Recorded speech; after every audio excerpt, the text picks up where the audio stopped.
Hi, I'm Geri McPherson. What you're going to see here are two versions of wilderness living using nothing but primitive tools and methods. The first part that you'll watch, which actually is what we shot last, is a 5-day trip in which 4 of us went out and created a life from absolutely nothing. We had the clothes on our back that could be used only for sheltering our body. We couldn't use them as containers by utilizing the pockets. We couldn't use them as external shelters, as a covering to protect us when we were making fire. Clothing was made simply because we're not prepared to go naked into the wilderness. Our bodies are not hard enough. Out of this 5-day trip, the first day is the survival day. Shelter is our priority. Fire is a second priority. In July, fire is not normally a priority. This July it was cool. We made certain to have made our fire on the first day. Things were complicated quite a bit, as you'll see, by the fact is that we had a lot of stormy, cool weather. In fact, approximately 2/3 of our first day was lost to lightning.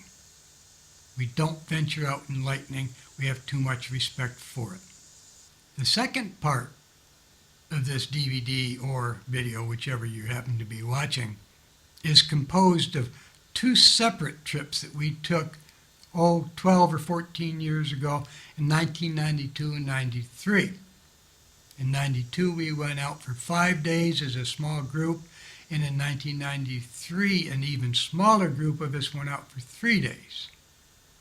On those trips, we took all of our camp accoutrements. We had axes, we had pots for cooking and hauling water, we had other water containers, we had animal parts that we utilized as containers, we had hundreds of feet of cordage and heavy rope, had rawhide containers. Some of us had buckskin clothing.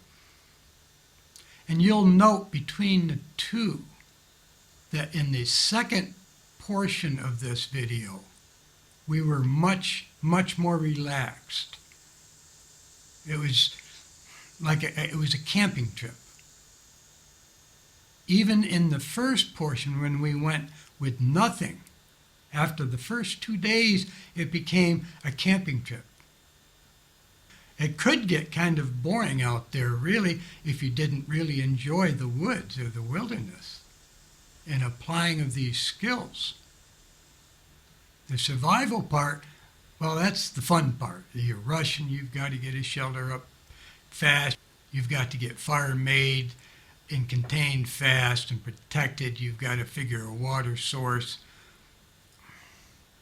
This is done a lot of times on day 1, but almost always by day 2. Then life becomes boring. It's laid back and relaxed. It's choose your projects and go. On the second outing that we took with all of our accoutrements, we made projects. We tanned skins, we made pots, we made bows. Primitive living is not a difficult thing. You need to know the skills. You need to know the wilderness. You need to know how to live in the woods. You can use modern methods to learn the way of the woods. Learn the primitive skills in your basement or your backyard. All you're doing is putting them together to make a successful trip naked into the wilderness. Now, both of these videos were shot by me, and that complicates matters because I'm the main man in charge, and not only do I have to direct things, I have to do a lot of the skills because I'm the one skilled in flint knapping an axe faster than others, and then hafting it maybe quicker than others.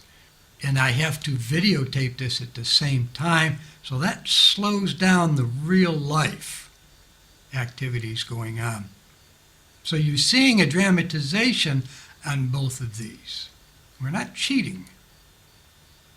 We're showing you the application of these skills under two different circumstances. One where we went with absolutely nothing, and one where we took our house with us. We had everything with us. Aboriginal man, primitive man, was born into a culture of goods. He was materialistic.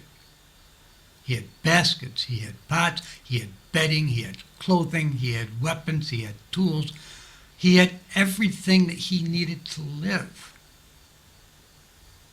If he went away on a hunting, or she went away on a hunting trip, came back and the house in the village was burned and gone, they're stuck with survival just the same as we are. Their daily application of these skills made it easier for them, but they still had a survival period they had to go through. We cannot compare ourselves. Our bodies aren't as tough on a day-to-day basis as what their bodies were. They could go extended periods without water, in extended periods in the sun. They could tolerate cold better. They could run barefooted through the woods where we can't. They were just tougher people. If you're looking to learn something from these videos, you'll learn some skills from watching this, because you'll always get from me a how-to. I'm always trying to teach. So you'll see a lot of how-to. If you're a student of these skills and you're watching this, you won't get bored. Anyone who is serious about learning these skills and the application of these skills under real life circumstances, this information should be invaluable. One of the biggest things about being born into our culture is your clothing and your bedding. I talk naked into the wilderness. But to go naked into the wilderness and have to create everything, your clothing and bedding and footwear, well, that's a pretty in-depth, deep venture. Imagine one deer as your basis for your clothing. You've got to make a means of harvesting that animal, and it may take you days to harvest one animal, one deer. To tan that animal primitively, making all your tools, especially if you don't have an established campsite yet. That's a pretty in-depth project. The most skilled of us would have difficulty doing it. Primitive man was born into a material culture. He had his clothing. He also married a woman or two or three, and they provided the clothing as he fed them. To make clothing that would last running around in the woods over any extended period of time would require a lot of effort on your part.